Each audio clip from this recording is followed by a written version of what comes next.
Can you hear it now? Yes.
Hello, everyone, and welcome to Textiles and Tea with the Handweavers Guild of America.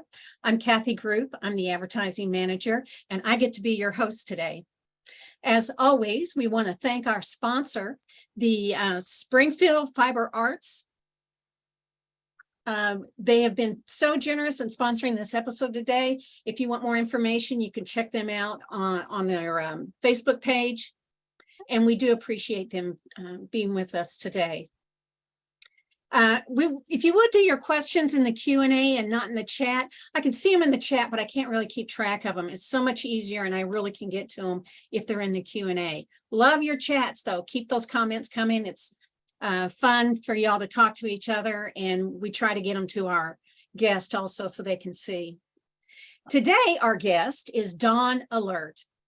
Dawn is one of those people, like a lot of us, who started out at a young age exploring the fiber arts. Her passion for learning and fiber arts has driven her to explore more areas of the medium. She was a hairstylist for years, and she said that really gave her a deep understanding of color and fiber, and that she received the Master of Fine Arts degree in painting from Montana State University in 2000.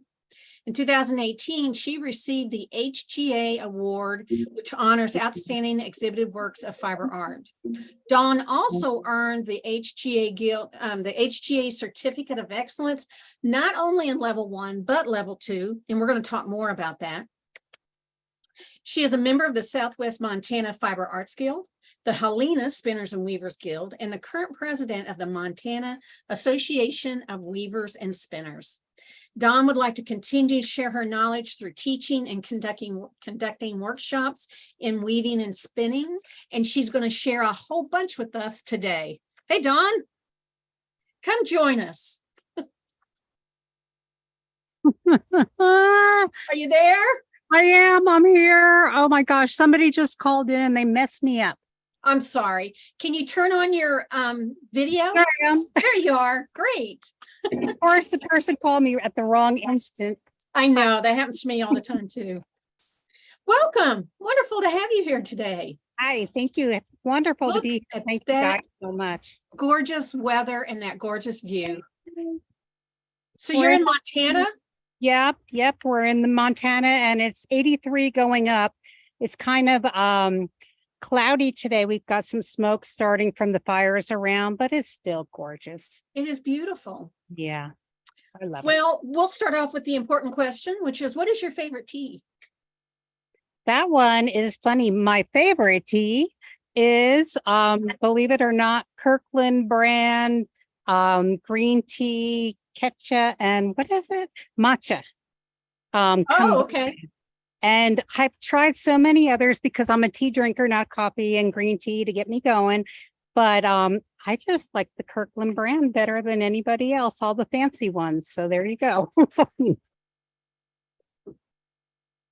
Well, how did you get started in fiber? You said you started as a young age. Can you tell us more about that?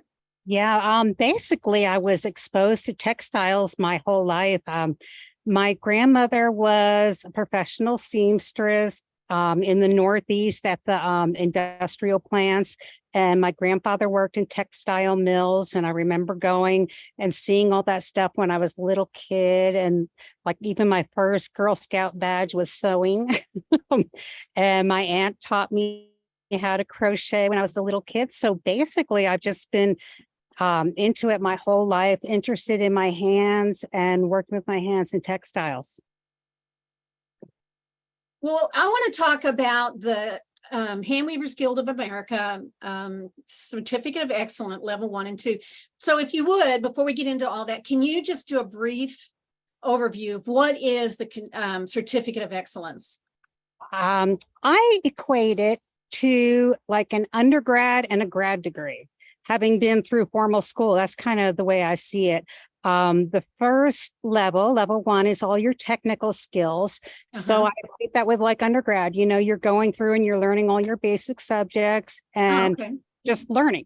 The level 2 is where you go off and decide what you want to study in specifically. And I would equate that to like a master's degree. You pick your subject and go from there. Okay. It takes a lot of work. And I think people don't realize that until they actually do it. And just as a bystander, my guild actually hosted the judging. So I've just seen the amount of work that goes into doing that. So can you share with us why that was important for you to do it? Yeah, many reasons. Basically, it's my personality. I love school and I like to have a goal and I like to see that certificate that I've achieved. So that's why I've been a lifelong learner. I finished grad school at 40 and then at 50, I decided to do this, do the COE. So basically it's that. And then I heard when I first started weaving, people would say, oh, I wish I had done the COE when I was learning to weave because there's so much to it. So I said, well, I'm starting out, I'm learning to weave. So I'm going to do this. I'm going to study it. And I was just going to do level 1. And I got about a year and a half into it. And I'm like, oh, no way I'm doing it in 2 years. So it wound up taking me 4.5 years. And I was like, if it's going to take me 6, 10, whatever, I just wanted to learn it and do it. And I didn't realize now that I see my pile of work, everybody says, oh, it's so much work and there's so much to it. Yeah. But until you really see it, it's amazing. So slowly but surely. Congratulations to you and to all of our COE recipients. It is, it's a labor of love. You've got to want to do this really well. And your pieces are amazing. So thank you. We're going to show some of the images of your level 2.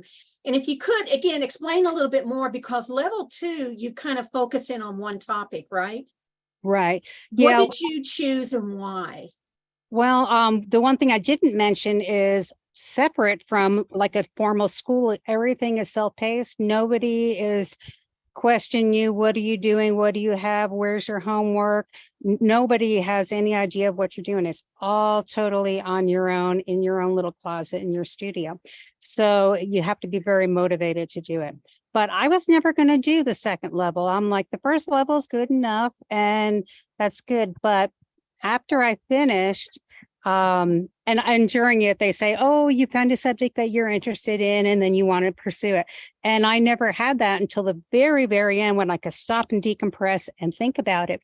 And I thought about the piece that I loved doing the most and was most interested in. And that's what I decided to pursue, which was twining. And I went to an exhibition in Portland to see chill cat blankets that just happened to be there. And I was working on the twining for my level 1 at the same time. So I'm like, oh, perfect. And I walked in and I was blown away and I couldn't leave for hours. So I went home and I tried to do something and there was no way I could even do it. So in the back of my head, I'm like, I have to learn how to do this. So that was the inspiration of going the direction I did. Okay. But there's a lot more to it, obviously, as it developed, you know. We're having some technical difficulties today. I apologize to everybody. Hopefully we'll get back to our images here in a minute. So the artwork that we're going to hopefully show again is called Dancing Blanket. And it's just amazing. It's beautiful. This one here is my Rana. This isn't it. Mandy, can we go back? The dancing blanket has the butterflies, right? Right. Yeah. It's so powerful. It's amazing. The COE requires you to do 3 to 5 major pieces. So that was, I limited myself to 3. And this was the first one of the major. There we go. There we go. And this was inspired by that chill cat blanket. And also the predecessor study of Raven's Tail, which was what the Northwest Native indigenous people did prior to getting into making chill cat blankets. It's really in depth. I learned a ton and it's wonderful. So that this piece was inspired by that. I took some of the elements from the Raven's Tail, which was the predecessor, and some from the chill cat and tried to incorporate it into my motif and my colors, but still have that influence there. So traditionally the colors are like a medium blue and a yellow and white and black. But I like salmon, so I did salmon. And it's just it was amazing because it's all with fingering weight yarn and it's a free hanging warp from a loom. So there's no weight at all. And you're just making stitch after stitch after stitch. And very time consuming. The images I worked from charts that I designed myself. And it took about 1.5 years to do that piece. I cannot imagine. It's just amazing. I do have the hours written down. How many hours? Do you really? Good Yeah, for I do. Good I for can't you. remember. But I'm like, once I started a month into it, I'm like, oh my gosh, it's gonna take forever. So I'm looking at this is one of those pieces. I wish I could see it. I wish I could touch it and try it on. So the one on the left is the front. So is there an under jacket or is that? Now, actually, it opens up to like a rectangle. Okay. And you just wear it over. And actually, I'm little, but I thought it was so big. It was like 56 inches wide as a rectangle on the loom. And then I put it on and it fits me like a bolero. And I'm only 5'1". So I thought it was going to be so big, but it's actually kind of compact. But yeah, it's just fun because all that fringe, you know, and then I have little metal pieces that make noise. So it's a where are they? I can't tell. Where are they? At the very tips of the warp hanging. Oh, I see it. I see it. Okay. Yeah, and that warp is hand spun. That's like a worth weight hand spun merino because I was going to hand spun the whole thing and do it all with cedar bark like traditionally they do, and then reality set in like it does. and then the rest is commercial. Although I did dye the salmon color myself. I over dyed that. But yeah. Oh, wow. It was a labor of love. It's beautiful. Just beautiful. Thank you. And now we're going to talk about another image, another piece that you did. And this is a Maori inspired cape. And would you, first of all, tell us who those people are and why they were an inspiration for you. Yeah, so like when I was working on this first piece, I'm like, well, how can I take this idea of twining and put it into a developing project that I can study? And I sat in the hot tub night after night, and that was my meditative thing, what to even name the study and what I wanted to do. And I came up with the idea of when you look at twining, the few books that have been written by Collingwood and Harriet Tidball and stuff, they refer to a few different cultures that historically did the twining and into garments. And that was kind of a thing I wanted to do, because going to all these different outings with weavers and stuff, it's like everybody wears their garments. And it's like, I wanted to make something that I could wear, you know? So, so I kind of was on the garment thing. So the chill cap blankets show up in these publications, and also Maori twining shows up as really big in their culture. So then I started studying that. And the design I came up with is I wanted a cape, like I say, something I could wear, but I also took it from the Maori indigenous garments that they made. And surprisingly, in my studies, the Northwest Chilkat people actually have a lot in common with the Maori. And even now, in modern times, like 10 years ago or so, they've had conventions where they switch and people go from Alaska and BC down to study with the New Zealanders, because they have similar techniques. And it's thought that the cultures somehow go back to being together at some point. So it is kind of related, but you know, they do their own version of it. And that's what this piece was inspired by. They had real simple capes, and actually rectangles similar to capes, and then that they made out of what is the word? Grasses and stuff. I can't think of the word. Okay. But so I use linen, but and then they decorate them with wool designs.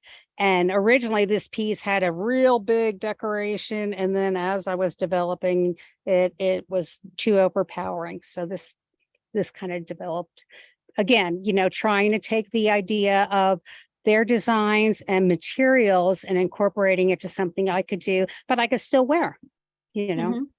So this was fun. And this one does have a lining in it.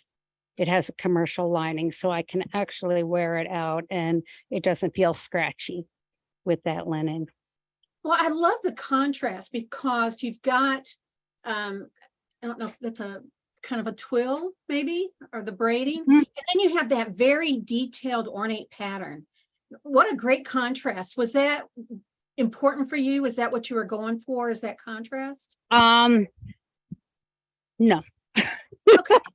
But you know, it's like making art, you know, it's like those happy mistakes, or not those happy accidents. And basically, you know, like I say, I was inspired by their rough patterns with these detail borders that they were making.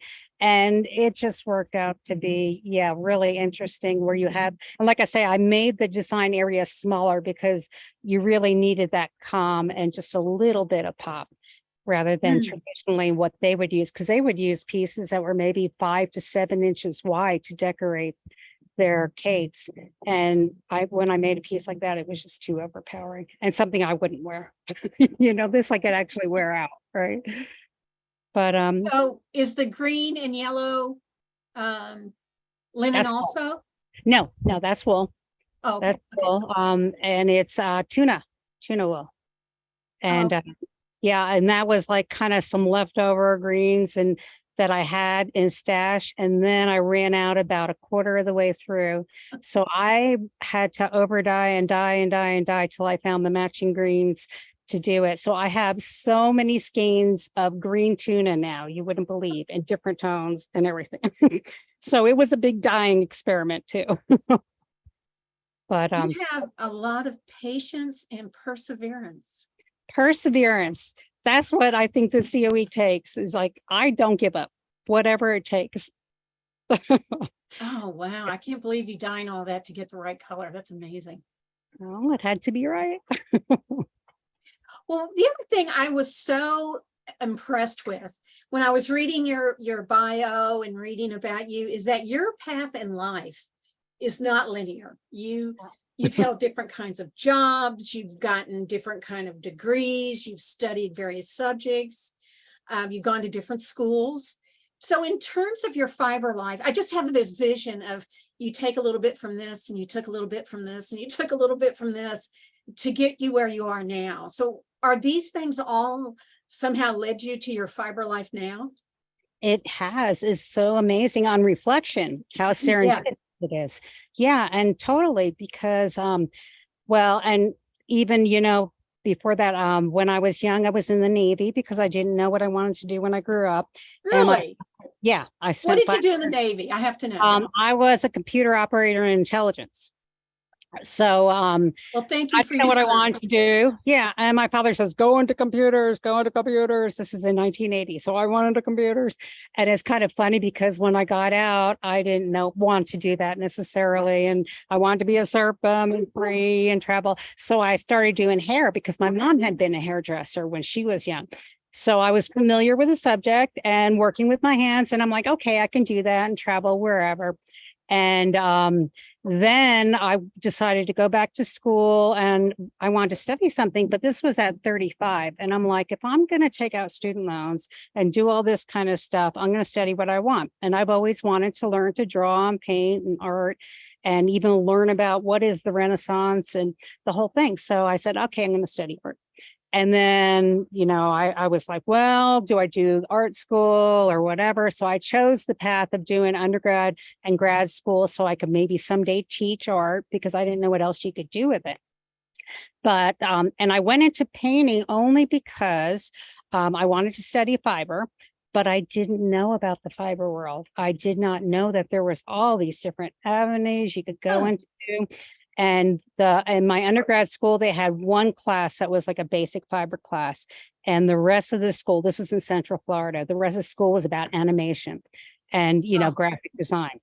So I'm like, well, I don't want to do that. So I figured study painting, it's color, you can do anything with painting. It's nice and broad. So that's what I did.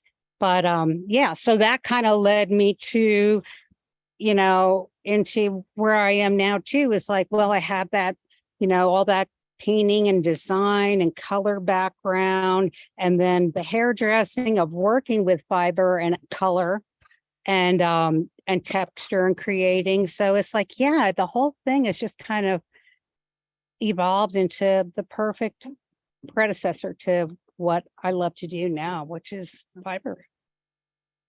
Oh, that's amazing. What a journey. Isn't that great? That's Yeah, I was talking to somebody the other day and they were complaining how their child didn't get a job in what they studied. And I was like, oh, just wait. It'll all be full circle. You just never know what you learn is going to come back and just be there for you when you need it. Yeah, I remember my mom saying when I was done with hair school, which this was in 1987, and she said to me, okay, now this is what you're going to do, and you're going to stay with this. That was so many lifetimes and careers ago. But I laugh and I'm like, okay, Mom. Well, you're a teacher also. And on your website, I was looking at some of the things that you teach.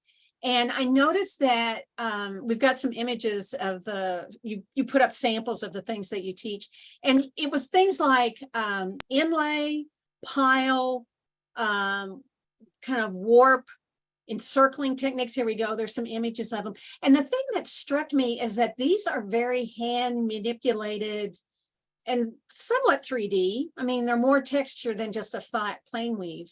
What was the appeal of this type of weaving? I enjoyed these pieces so much because it did give me a chance to design, which, yeah, I just,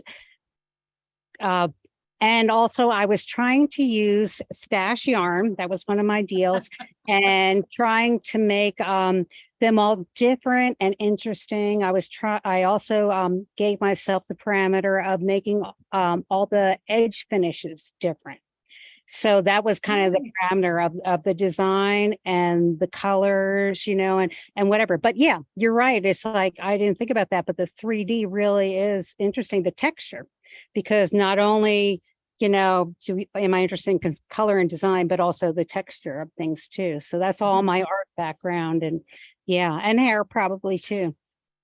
But I always say that I like hand manipulated better because I'm a hands-on person, but I always feel like using a loom is cheating. And it's like, oh, it's so easy. I mean, yeah, you gotta, warp the loom and thread your heddles and hook everything up. But once you get going, the actual weaving part is like, already kind of predetermined. There's a little bit that you can play around with, but I like the openness of, I never know where it's going to go. And, the ability to change midstream and as I'm going, I really like that openness. So you also, this next image is double weave pickup, again, hand manipulated. But it's a great example. The reason why I chose it is such a beautiful example of your strong color use. Can you talk some about your color theory or what color means for you? Or yeah, I laugh when I was doing the level 1. We had to do a color wheel, and I say all the time, how many times in this lifetime do I have to do a color wheel? It's like, okay, for hairdressing, again. I know for hairdressing, you have to study it and learn it. And then every time you color somebody's hair, you're in the back looking at the color wheel. Okay, it's turning orange. What do I need to do to get that color to tone down? Or I want it brighter or whatever. So, I mean, for years, I was doing the subtle part of color theory. And then, in school, you're playing with all the color. And then in grad school, I taught for 3 years. I taught basic design and color. So color wheel has always been life. So I think that's it. It's just something that I've learned to really become attracted to, because I was like everybody else, dressed in blacks and plain colors. So that's one place where I'm really able to express my colors in my weaving, where I may not do so much, in my home decoration or in my clothes. But yeah, I love it. It's just like the purple and orange. There you go. Opposites on the color wheel. What's going to pop the most? It does pop. Yeah. Yeah. Which it was really actually kind of difficult photographing it because it is so intense. You're very involved with your guilds and fiber associations. We read some of that at the beginning. It's like 3 guilds and then the Montana Weavers Association. And I'm always curious why people get involved in guilds. There seems to be a variety of reasons. So can you talk some about what guilds meant for you or do for you? Or Sure. Yeah, I'm very much a loner. I would be happy to never speak. I know, and people are surprised because one-on-one, I'm pretty good. Which I learned to do that from hairdressing. But normally I would just be in my studio forever. And even my husband is very social and he has friends over all the time and come and stay with us. And I'm like, I'll be in my studio. And they know I'm not just being rude. I just want to be alone.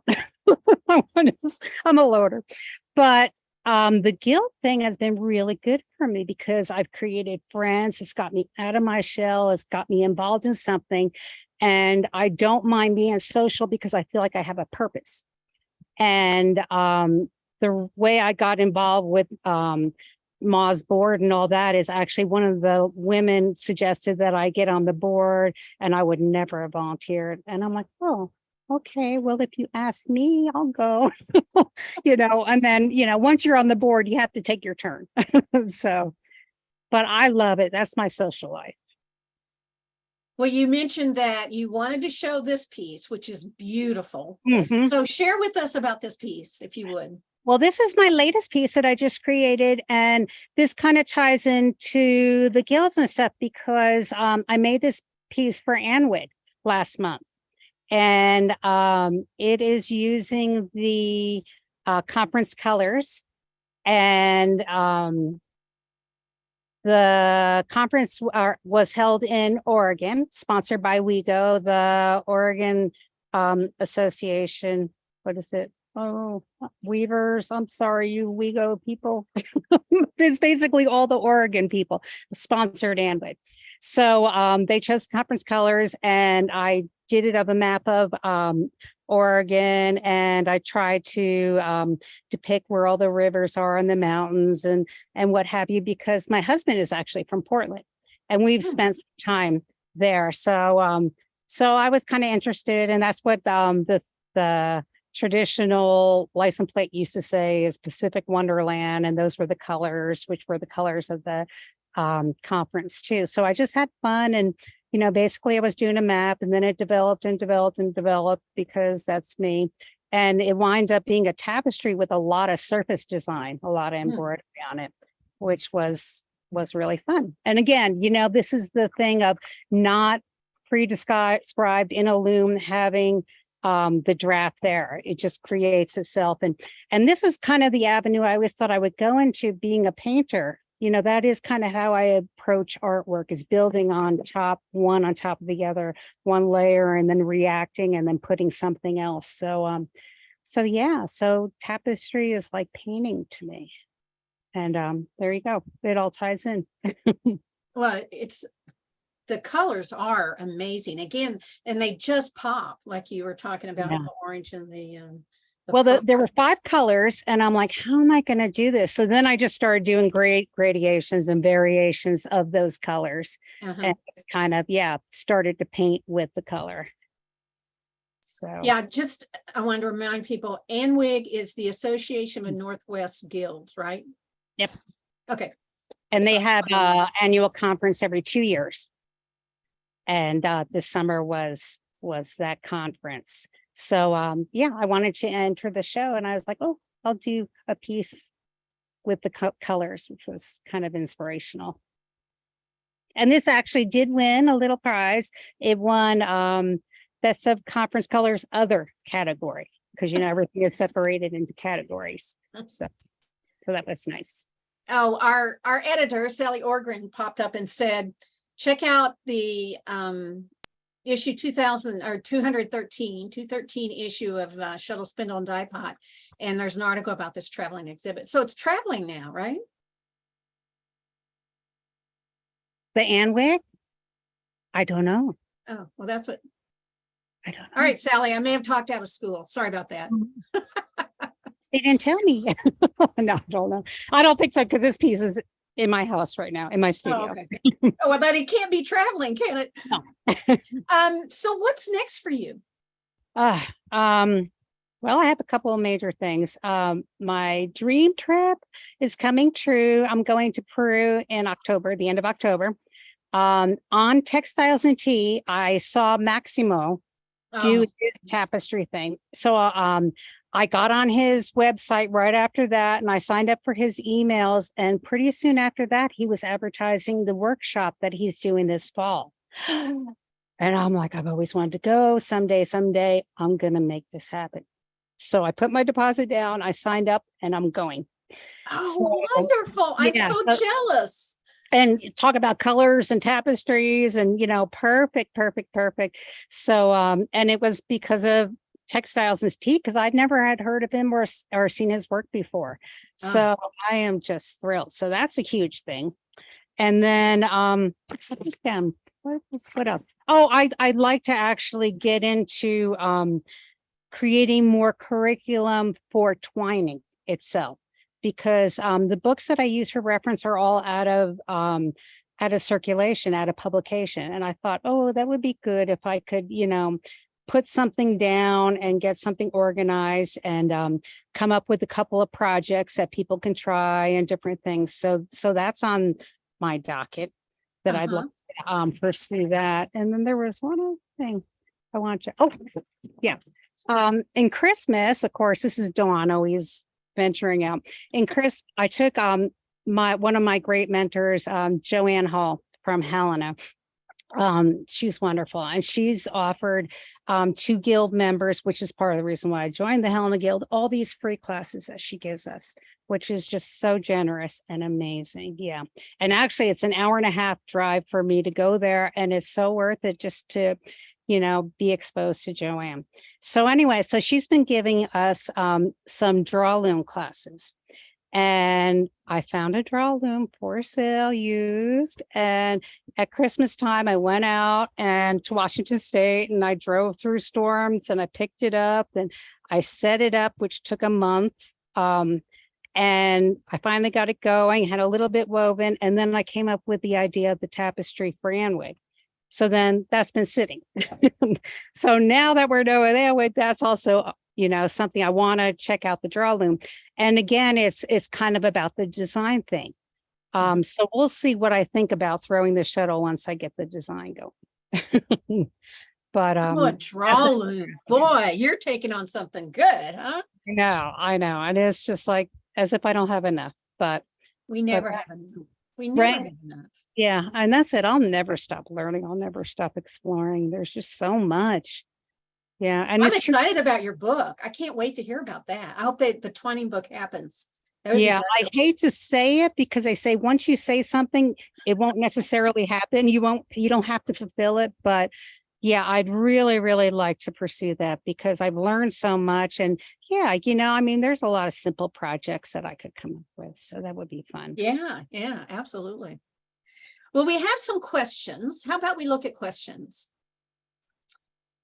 Mary Holmes, she's been busy today. Mary, you're busy today.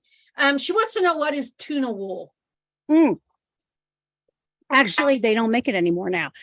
Borg's was a Swedish company that made different weight wools.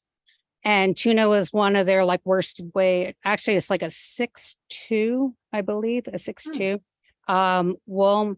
But somebody else just bought it out this spring, and they're making it, and I believe they're still calling it tuna. And Susie Lyle, what is it? Eugene Textiles has it. And Oh, well, there you go. so Okay. check with So them. Mary, go check out Eugene Textile. Call Susie Lyles. She'll know. Yeah.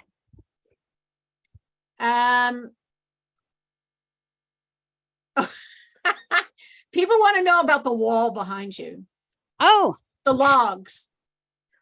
this is my studio that's not finished. Here, this is the central design. I don't know if you can So see are the logs the wall, that. Well, the or wall is it decorative? and it's decorative, although it's still work in progress. Thank you, Mr. Carpenter husband. I cut all those little pieces from logs because I like the design and texture. Mhm. And yeah, this is the front of my studio. Wait, this needs to go away. This is the front of my studio. And the design of the half sun was what I used to use for painting as my signature, Dawn. Get it, Marnie? So it's not done, but it's getting there. But yeah, my studio is now 3.5, 4 years old, and it's almost done.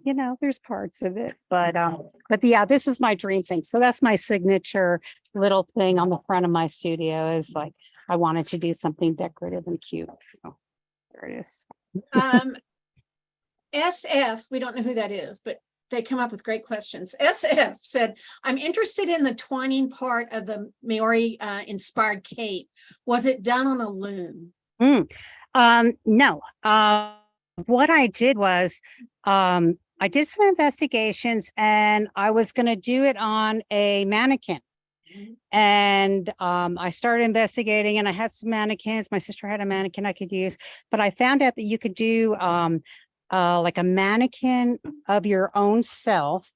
And I found this online, just investigating, where people would wrap duct tape around themselves and then cut it down the center, and then it would be their bust.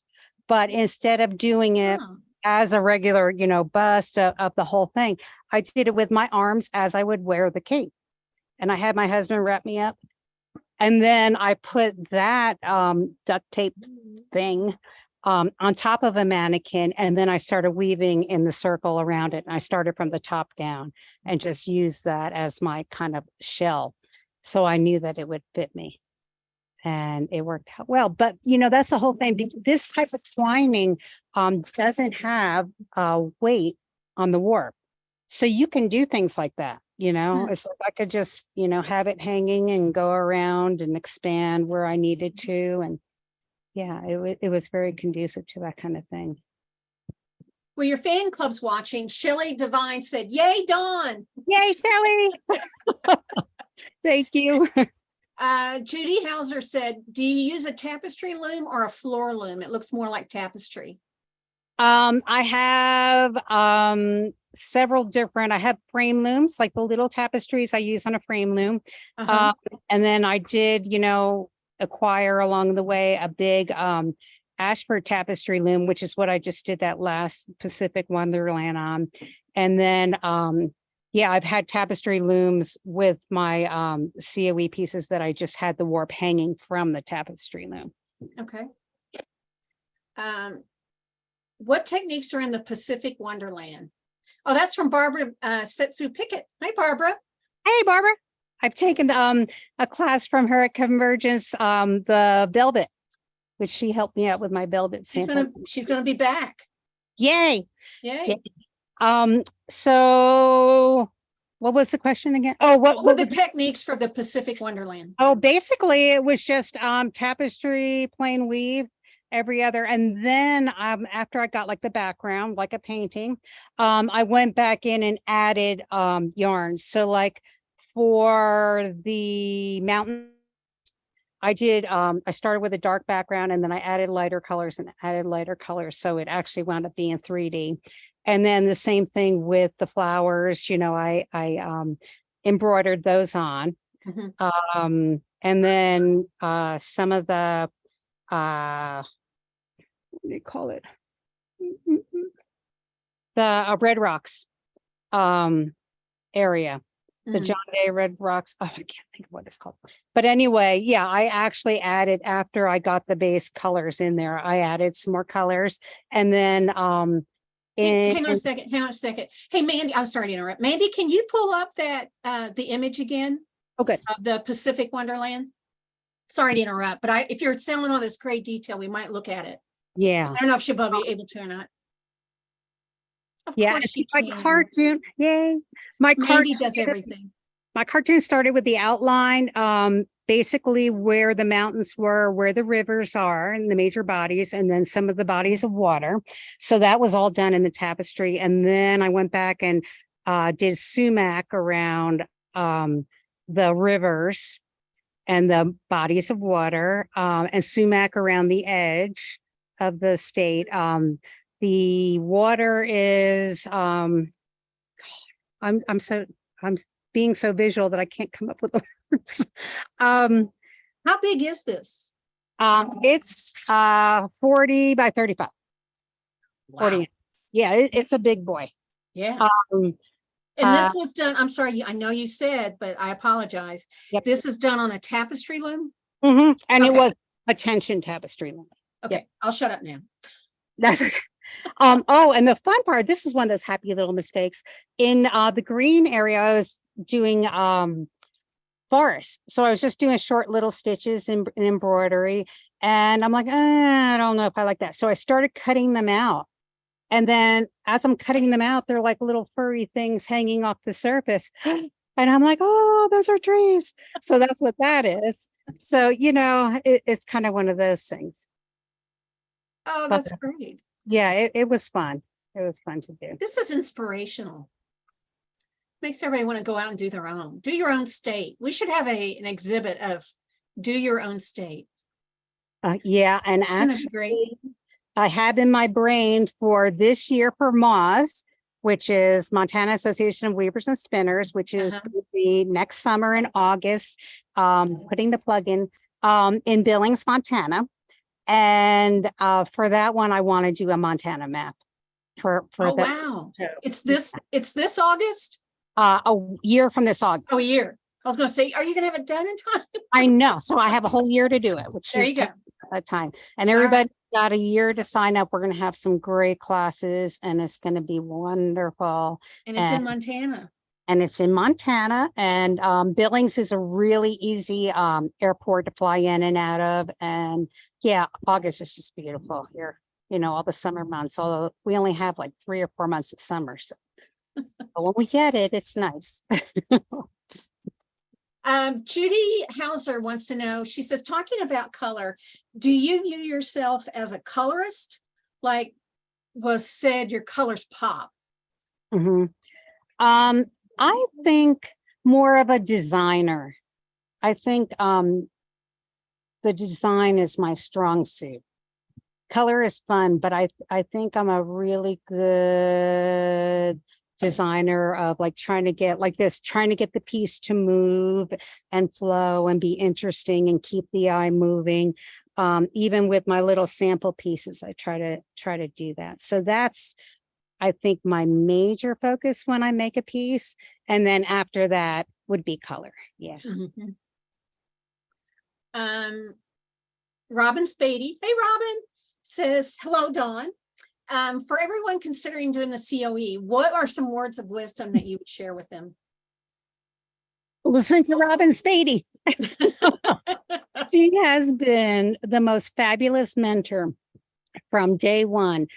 She came out to our MAWS conference in 2018 when I was first starting to work on it. And I contacted her and she brought her slideshow and she gave me a one-on-one, advisory thing. And then through the years, every time I meet up with her, I'm like, Robin, what do you think? Robin, what do you think? And Dawn, this and that. She's given me a ton of pointers. And I don't think I could have done it without her backing me up and giving me so much feedback and encouragement and everything. So what was the question? What would you tell somebody who's taken this on or thinking about doing COE? Yeah, listen to Robin and seek her out because she is so willing to share. Take your time. There's no hurry. You can try it. You don't have to stick with it. You can just do a few of them to learn a few different things. And to really complete it, it takes a personality type. So don't beat yourself up if you're not that personality type. So that's what I would say. I know some guilds use it as a study group even. Fabulous. So that, even if you, like you said, even if you don't complete it, you're going to learn so much. Yeah. And that's what the whole thing is. Like now I have all my samples from level 1 that I can go in and teach a class and say, here's an example of these different techniques. And I feel confident knowing them, being able to show them, demonstrate them, teach them. So it's a great, amazing learning tool and teaching tool. Jackie Boschka. Hey, Jackie. She's our vice president. Hi, Dawn. She's the MAWS vice president. She wants to know if you're going to be offering a twining workshop in Montana this year. Not officially. I am doing for our guild, the Helena Guild. I am doing a rug, cut rug pile, workshop. I want to say it's in January, which, people are welcome to come to. And then also at the conference, the MAWS conference next year, I'm teaching a hand manipulated lace weave. Ooh. But I am always open to anyone wanting me to come and do a workshop. I would love to do a twining workshop. Oh, great. And they're across the road. They're like 3 hours down the road from me, which is, in Montana, we all travel, it's like if it's under 12 hours, it's close. Oh, wow. I know, it's crazy. But so they're seriously, if a guild wants you to do you do Zoom or do you just do in person? Or right now in person, I haven't even developed Zoom yet, but I think in person would be best because for somebody that's anti-social, I'm better interacting with people and seeing it, it's hard to see pictures. You really need to feel and experience depth and texture and, all that kind of stuff. So maybe down the road, but definitely in person right now. But I am open to travel anywhere. Hire me. You need to come down here to the Atlanta area during your winter months. Yeah, actually I lived in Florida for many years. Oh, that's right. You did. That's right. Yeah. So I'm familiar. Mhm. Madeline Rodriguez says, do you use weaving software to help you with your COE? Did you use software weaving program? And do you do a software weaving program now? No, because most of my stuff is hand manipulated and design oriented, but Mhm. I did for my COE. Yes, I used them for like my variations of my twills and profile drafts and things like that. So yeah, it was very handy and very, it's so nice to be able to see it visually before you actually create it. So yes, I have.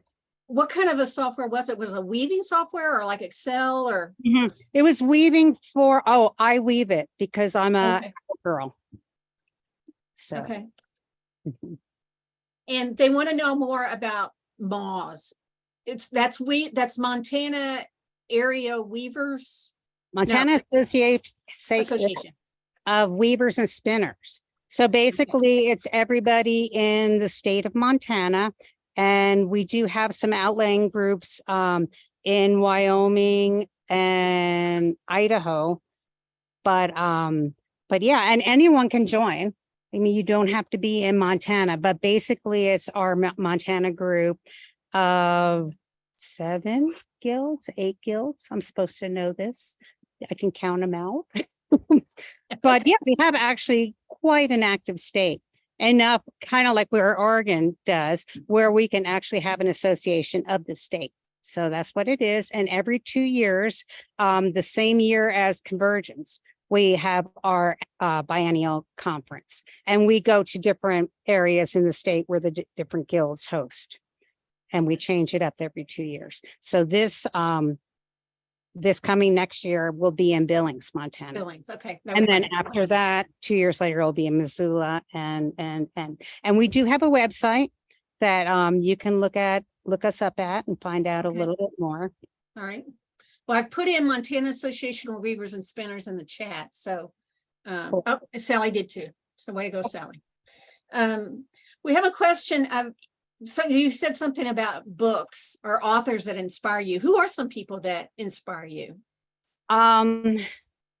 Well, for my COE, Peter Collingwood, that book was when I first started weaving at one of the MAWS conferences, one of the ladies, they were doing a living estate thing, and she had all her books. And I went up to a couple of the girls and I was like, what books do I need to learn? And that was one of the books that they pulled off immediately. And oh boy, that book is so worn out. So Peter Collingwood, I would say a million times over. The Key to Weaving helped me a lot. The Mary Black book when I first started out. But I learned the hard way after like 4 months that it's written for countermarch and counterbalance, not for a jack loom. So I had the hardest time getting my warp set up. So I mean, I learned everything the hard way from books. But yeah, all the traditional books that you would think of, but mostly it's been the mentors. It's like Robin and Joanne Hall and so many of the girls in the my guild, and that I've taken so many classes at the different conferences and Convergence. And yeah, it's just on the shoulders of giants, right? Uh-huh. Somebody's asking, what is COE? It's the Certificate of Excellence. And if you want to know more, it's on the Handweavers Guild of America website. And you can learn more about it there. I'm looking at more questions here.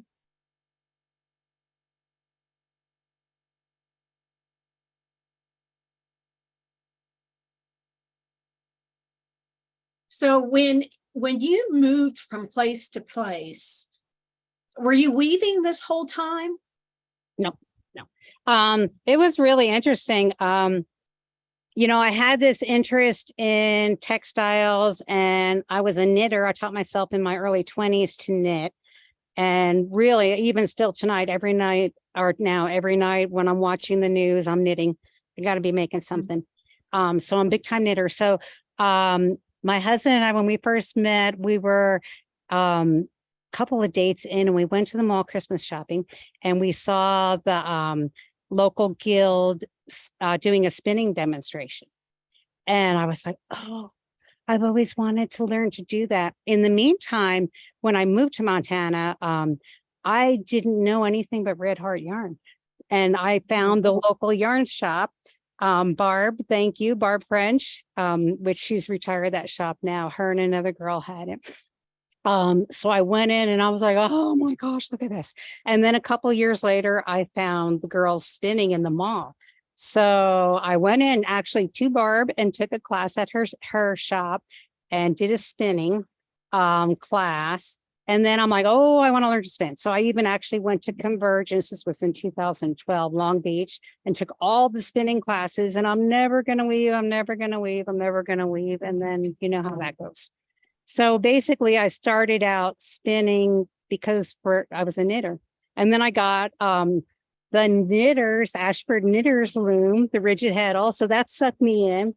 And now I have a couple of alpacas because I love the fleece. And that's a whole nother thing that since I've been doing the COE with weaving, all my spinning has been set aside. And I love to spin and I love to work with yarns and all that too. So that's a whole nother thing. And I've taken a ton of classes and learned a ton. So I feel like I'm qualified to teach spinning also. So that's a whole nother deal because I spent probably the first 6 years before I started weaving studying spinning, which really helped with weaving too, is having all that background in yarn. So that's me. I want to know it all. I want to do it all. There's so much. Do you have alpacas? I have 2 now. Yeah. 2 little guys, just lawn ornaments, I call them. I still have so much fleece. I've had them about 8 years now. And I have so much fleece even from the beginning when I first got them, but they're cute. They're cute little things. They are cute. They are cute. Next time you're on, we want to see them. Yeah. Okay. Be our guest. Well, I can't believe that it's time to quit for the day. I know I say that every time, but I can't. We get in talking and it's just so much fun and time flies. Thank you. Oh, it's been Dawn, so I can't thank you enough for being on here today. I can't thank you enough. You know, it's like having people listen to what I'm doing. It's like for being a loner, it's so nice and so exhilarating to say, oh, this is what I'm doing. And people actually know what I'm talking about. Thank you. I just can't believe you're an introvert. That just floors me, that you're a loner. That just floors me. So I can't wait to see you again soon. I don't know where it'll be, but I hope I do. And again, I want to thank Dawn. If you want to learn more about Dawn, she has a website. If you're interested in getting her to come teach, I am. I hope she'll come down here to Atlanta. Go to our website, dawnahlert.com, and you can get more information. We again want to thank our sponsor, Springfield Fiber Artist. Thank you for sponsoring this episode. We appreciate it. If you want to sponsor an episode of Textiles and Tea, your business, your guild, you personally, you want to honor someone, please go to our website at weavespindye.org and you can get information about sponsoring Textiles and Tea. We also want to, we got Convergence coming up. Oh, get on task here, Kathy. We got Convergence coming up, talking about Convergence. We've got all these wonderful teachers coming. We were talking about Barbara Pickett's going to be there. We've got a lot of people coming, teaching some wonderful classes. And we will be opening registration August 1st. So watch for that. The fashion show, the vendors exhibits, the vendors, we've got all kinds of exhibits that you can enter. So you better be working on some of those things. You might want to be in the fashion show. We've got seminars, we've got workshops, we've got tours. All kinds of things are going to be happening next summer in Wichita. And Wichita has been so welcoming. They are so excited that we're coming.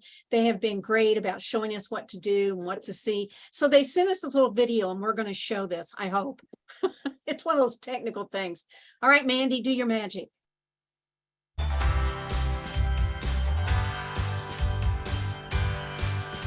Hi, I'm Susie Santo, President and CEO of Visit Wichita, and we can't wait to welcome the Handweavers Guild of America Convergence Conference to Wichita in 2024. From our community of makers to our Midwest hospitality, we know you're going to feel right at home. Let us show you what you can expect to see and do when you visit the heart of the country. We'll see you in 2024.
If you saw the Indian statue and at the end there you saw the flames, it is amazing. I'm hoping everybody will get a chance to see that statue with the flames around it. It's just beautiful, and I hope you'll get to be part of that when you're at Convergence. We want to, there it is again. See, isn't that gorgeous? If you've donated to HGA, if you've donated to the Fiber Trust, thank you so much. Those donations help these programs happen, such as Textiles and Tea, Careers in Textiles, Spinning and Weaving Week coming up in October. All those things happen because of your generous donations and membership to HGA. So if you're interested in becoming a member of Fiber Trust or donating to being a sponsor of Textiles and Tea, you can do all of that on weavespindye.org. If you've missed any episodes, you can watch those again on HGA's Facebook page, or you can also go to the HGA YouTube channel. If you sign up for the YouTube channel, if you subscribe, you will get a notice when new episodes have been uploaded. They take a little bit longer. So you got a couple of options there. Next week, Carol Ventura is going to join us. We're very excited about that. Hope you all have a wonderful week until then, and always happy tea.